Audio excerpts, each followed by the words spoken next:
The witch is dead, the witch is dead. Burr, burr, burr, burr, burr, burr. Welcome to episode 5 of Lawyer Can Explore, a podcast where we dig up the story fossils like in the Animal Crossings. My name is Corbin. My name's Josh. Corbin, that was a weirder analogy than you used last time. Well, I've been playing Animal Crossing, you know? What are we talking about today? Well, we're talking about this little ditty called Wizard of Oz. Wizard of Oz? Do you mean the Wizard of Oz directed by Victor Fleming and released in 1939? Yeah. What's that about? Well, it's about this person called Dorothy. She lives on a farm and stuff, and then a tornado comes because it's Kansas, and that's how it be sometimes. And the house gets flown away, and she's transported to the magical land of Oz and meets her farm hands, but in Oz land, And then they have to go on a journey to the Emerald City to find their way home with the magical Wizard of Oz. See, it's the title and stuff. And then he turns out to be a fraud, and then they magic shoes go home. There's some other stuff that happens, but it's unimportant. That's fantastic. And how would you rate The Wizard of Oz out of 10? The movie, not the wizard. I think we've been on a pretty bad streak, because, The Wizard of Oz is beloved and all, but I thought it was boring as heck, me and my Gen Z-ness, So I think it's about a 4 out of 10. They don't do a lot, and they just sing, which some people like, but not for me. It's very creative, I will say, in a lot of its fantasy elements that must have been pretty out there for 1939.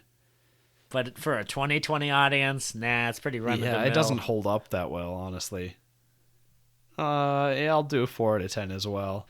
Also, we gotta give a disclaimer. We're gonna ignore every piece of the Wizard of Oz material outside of the movie itself, including the book that came before it, any books that came after it, the musical, the Wicked musical, every other sequel movie, all 30 of them. Everything that's not the movie, we're gonna just ignore. Yeah, there's a surprising amount of Wizard of Oz media out there.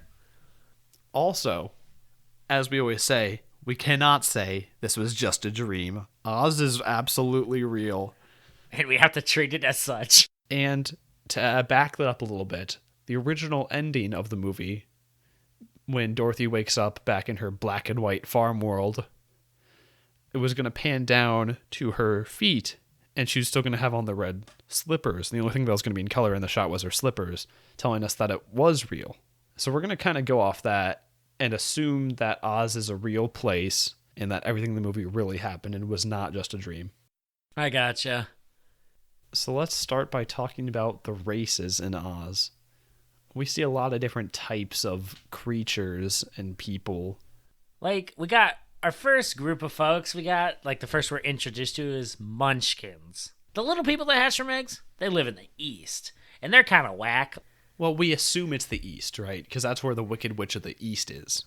And she got smoked by that house, So, we got the Munchkins. And, they hatch from eggs, which I mentioned earlier. So, that's weird. They're like platypuses. They seem to be like a developed society or something. Yeah, well, because they have leagues and guilds and different groups of people, and they have a mayor. So, I think the mayor was like a puppet government, right? Maybe. Because they were ruled by the Wicked Witch... Oof, that's hard to say. Wicked Witch of the East, bro. And then, because when she died, they're all like, the witch is dead, the witch is dead. Well, maybe the East is like a larger district area, and Munchkin Land is just one area in the East. Okay. She doesn't just rule over this one town, because Munchkin Land doesn't seem like it's too big from what we saw. Yeah, that's fair. And, is the Scarecrow land in Munchkin Land, or, in the East, per se? It's probably still, I think it's still in the East. It's a little ways off, though. I bet that's the food source for the Munchkin Land, actually, now I think about it. Oh, possibly. Anyways, moving on from Munchkins, we got green people, right? They live in the Wicked Witch of the West castle, who is also green. So I think she subjugated the race of green people under her rule.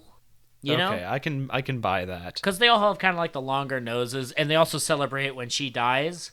So yeah, So I think they were a people that lived in that area, and maybe the Wicked Witch of the East like terraformed it to make it look more evil looking or whatever. And then another race we have is the lion. We see the cowardly lion, but we can assume he's just a talking lion who lives in the forest. He wants to be king of the forest. Well, in this world, lions must live in forests. But do all animals talk? Well, the monkeys, right? Remember the monkey people that the Wicked flying Witch... monkeys, yes. Yeah. So They don't talk that we can see. yeah, but they are some sort of sentient. So maybe like Yeah, they can follow instructions and whatnot. yeah, so I think there is a precedent for talking animals. Maybe they're just rare. Because the only animals we see are the lion, the monkeys. So then we got the Tin Man and Scarecrow, which are like homunculi, you know? Yeah, they seem to be manufactured. The Scarecrow says that it wasn't made with a brain. So that kind of implies that other scarecrows do have brains and they're better at scaring crows or whatever scarecrows do. Well, never mind. And Did you ask what scarecrows do? No. The Tin Man mentions that the tinsmith made him and forgot to give him a heart, which tells us there are other tin men.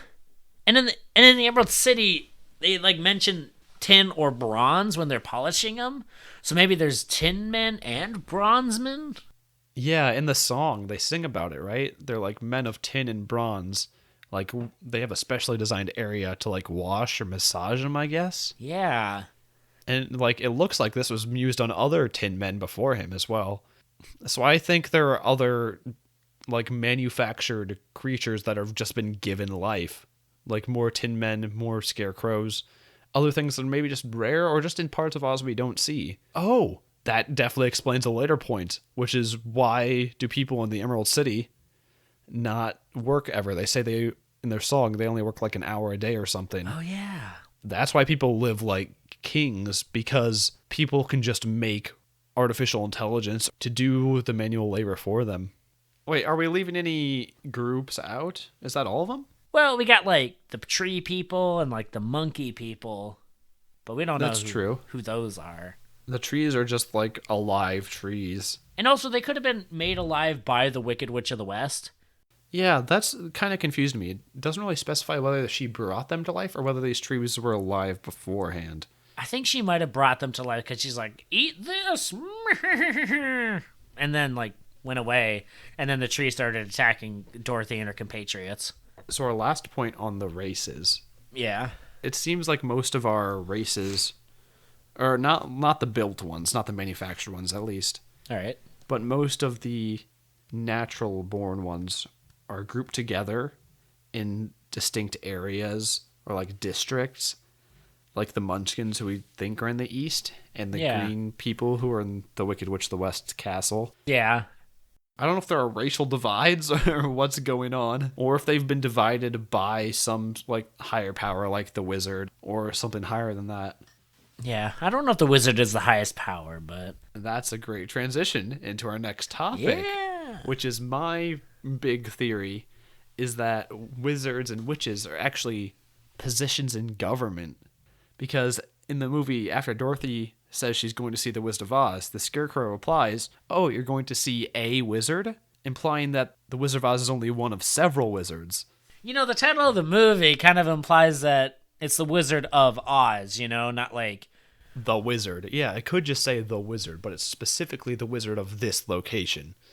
In other areas of Oz, there might be other wizards, and like there seems to be only four. I think there's one Wizard of Oz, but other wizards of other areas, because they say Oz is just like a county.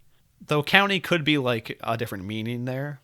Anyway, I think the titles of wizard and witches are actually hierarchical positions in government, and the county of Oz seems to be divided up into 4 quadrants, like based on the cardinal directions, and I think a witch is over each quadrant. All right. We've got Glinda, the good witch of the north. We have the 2 unnamed witches of the east and west. And there's also probably a witch of the south. So I think we can actually apply this scenario to the other areas, other counties that we don't know the names of. All right. Like a male wizard's at the top, and then 4 female witches are over districts, possibly? Is that sexist? I think Oz is a sexist place, yes. I guess that makes sense. And I think the witches might be kind of region locked. Like, they're only allowed to exercise their powers in their region, which is why at the beginning of the movie, Glinda tells the Wicked Witch of the West that she's powerless to act in the east side where Munchkin Land is.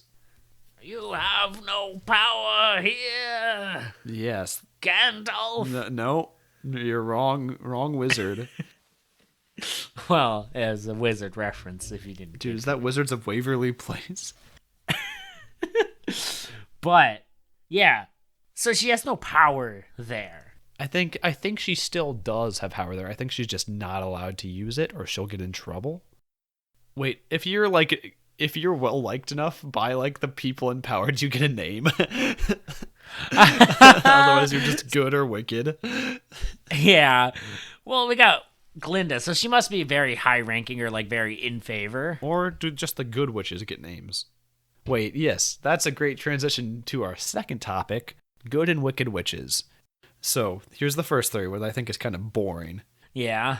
Wizards and witches have innate powers, right? And their subjects in their areas decide whether they're good or wicked, whether they're just well-liked or not. So it's kind of like a popularity contest. Yeah, it's like the people, like, maybe there's a vote, or people just over time are like, you're good or you're wicked. So here's the cooler theory, right? The cooler Daniel of theories. Yes, good meme. No, wizards and witches, they're assigned their labels of being good or wicked when they're given their powers by some powerful person that rules over everything. So they kind of like pull the puppet master, you would say. Yeah, and I think this powerful person, their power is just to give out other powers.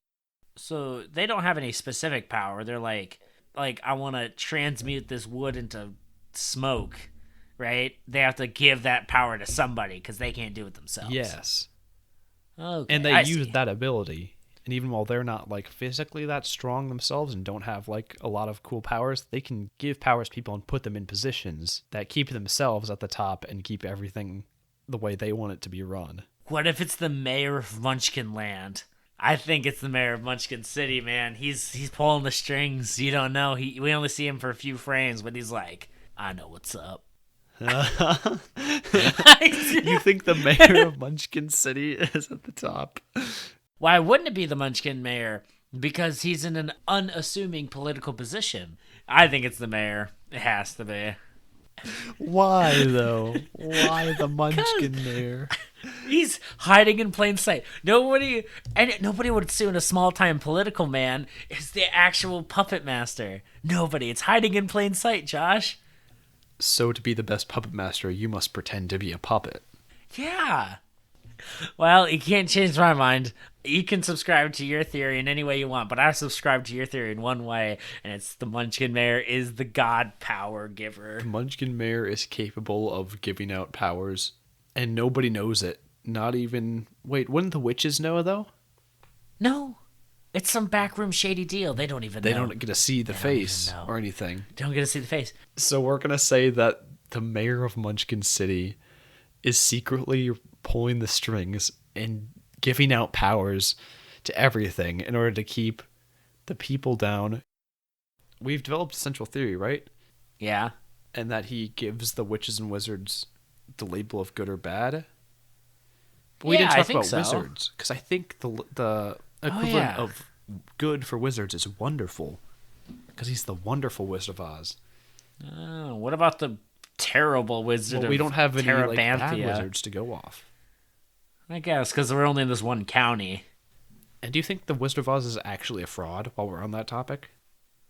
I think so. He has to be, right? Well, because we see the same actor play like 4 or 5 roles in the movie, right? Most of them in the Emerald City. Okay.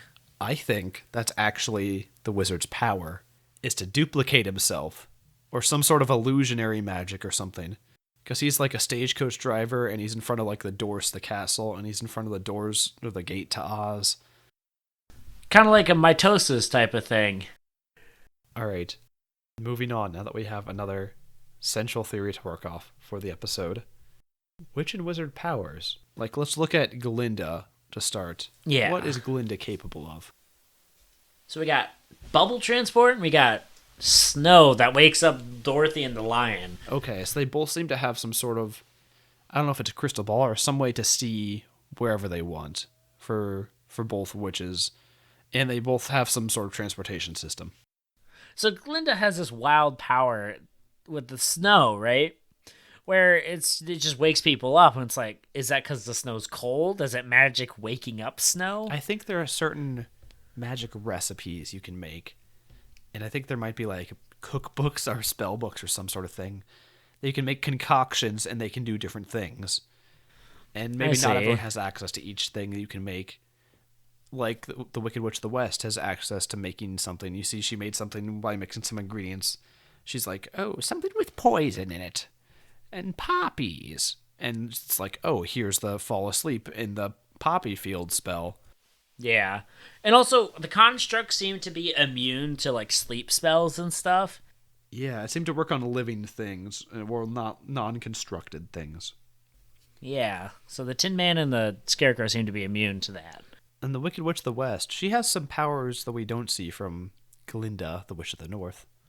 Okay. Like She what? has fire. She just throws fire. She might, like, bring the trees to life. We are still undecided on that one. Yeah. I think she made the trees alive.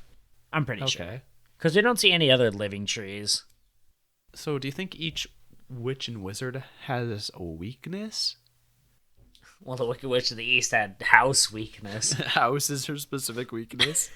Yeah, somebody drops a house on her, she'll die. I think. Well, the Wicked Witch of the West has water weakness. Yes, water melts her. Also, why does she keep a water bucket lying around, like, just on a sill in the castle? I don't know, just for some mopping, you know. No, I know what it is. Dorothy happened upon another assassination plot that was about to take place. Oh, one of the guards was gonna assassinate her. Because she's fire. Oh, she's fire-based. That's why water would stop her. Oh yeah. Okay, so do you think Glinda has a weakness as well, then? It must be something dumb, right? Like, because the Wicked Witch of the West is water, so it's like what? Something like, I don't know, lava. She's water-based. Yeah. She uses 'cause it's a snow, bubble. and she has a bubble. Yeah. She's like water adjacent. Water adjacent. So then her weakness must be fire, right? No, her weakness is fire adjacent, so no one will think of it. What's fire adjacent? Smoke? Yeah. Let's say smoke. I think smoke is a good answer. Is someone gonna jewel Glinda to death? So we've developed a weakness for Glinda, and we can assume that each witch has some sort of weakness. Does each wizard have a weakness? Well, we only see one wizard, and he seems to be a fraud, or a wizard that uses illusion magic. So I don't know if they necessarily have a weakness, because he seems to be weaker than the witches, because he's just illusion, you know? Maybe the weakness of every wizard is that they're a facade. Oh. They have powers meant to help them give the impression that they're stronger than they are, that they're much more powerful than they are. I see. Oh, we're so deep into this theory. So deep. This is the dumbest theory we've come up with. I think I don't know, absolutely the mayor of the Munchkin City is a puppet master capable of giving powers, and that he created a power structure in order to keep himself at the top, but he also poses as just an average Munchkin who he is oppressing, and all of the wizards are frauds. And all the witches have some sort of weakness. I feel like there's something bigger going on with the ruby slippers, because Glinda at the start tells Dorothy, oh, they must be very powerful since she wants them so badly, kind of implying that Glinda herself doesn't know what they do. But then at the end she's like, oh, I always knew what they did. Click your heels together. I think Glinda wanted to break free of her place as just like a measly witch, and she wanted to become the next Wizard of Oz. So I think Glinda's actually planting the idea in Dorothy's mind and telling her to go talk to the Wizard of Oz because she has a hunch that he's a fraud, and she thinks if he's disposed of somehow, that maybe since she's so well liked, she'll become the next person in power. Oh, I see. So, but then we've discussed that wizards just have illusion magic.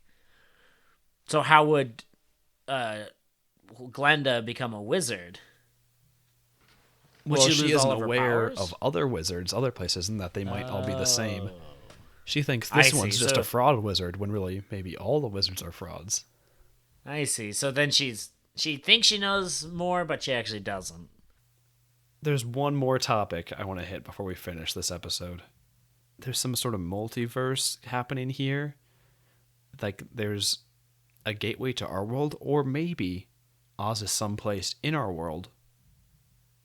Maybe she got sent through a wormhole or something when she was getting flown up in the tornado. Yeah, that could be. And then maybe with time dilation or something, it happened where she woke up back in her world when the tornado was over. So like she spent a while in Oz, but only was in there for like a little bit, you know? Yeah. Okay, because it also works a transport with the balloon. Do you think he can actually get there with a balloon, or do you think he like hit another one of these wormhole spots initially to come? Oh, that messes with our wizard theory if he's actually from our world. Oh no. Shoot. Hold on, we can make this work. Can we? So, he was from Kansas, but that doesn't change the fact that he was given powers, right? So he's a con artist by trade. And then the Munchkin was like, I can use this man as a wizard, because they're all facades, right? And he was like, this would make a really good wizard. So then he was like, I will give you power to con better. Hoo-hoo. Okay, maybe wormholes aren't that uncommon, and people coming to them is just a thing that can happen, and Glinda's aware of it. And normally when someone comes over, they're usually a decent candidate for being a witch or a wizard. So it's kind of like down on the down low, but like the witches and wizards, when someone comes over, they talk to them and they're like, hey, are you coming over to be a witch or a wizard? And you should go talk to them and get that power. But Glinda very quickly realizes her mistake after saying, are you a good witch or a bad witch? Realizing Dorothy has not yet received any power, misleads her in order to put herself higher up on the totem pole and take the removed wizard's spot. But she doesn't know that it's all an illusion and fake. She doesn't know the illusion extends much higher. Let's tie it back in the slippers here. Yeah. Because she's figured out the slippers do something pretty powerful, right? And they, sensing that there's a replacement from another wormhole, went onto Dorothy's feet. The slippers did. And that's why she's like immediately meant to be the replacement for her.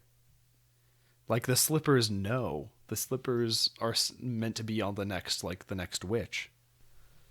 I see. So Dorothy was supposed to be a witch all along and was going to replace the witch of the East. That makes a lot of sense. But Glinda misled her. To further her political career. We've cracked the code of Wizard of Oz. All right, that's going to conclude this episode about the Wizard of Oz. Thank you very much for listening. If you have any future episode suggestions, or you just want to tell us about how bad this episode was, you can find us on Twitter at The Lore Podcast. Hey, you can find us wherever you get podcasts. Mostly wherever. You got the Spotifys, you got the YouTubes, you got the Podbean, I think SoundCloud. Did I say iTunes? Yeah, that's where you can find us. We're pretty cool. We got like one fan maybe. Hey, shout out to you if you're listening, if you made it this far. Shout out to you, that one fan. We like you. This is all for you. Anyways, I'm Corbin. And I'm Josh.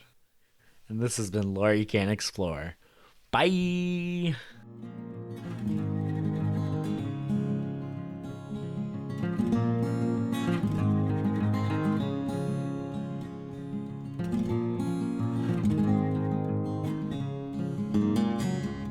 A wicked witch of the East, bro!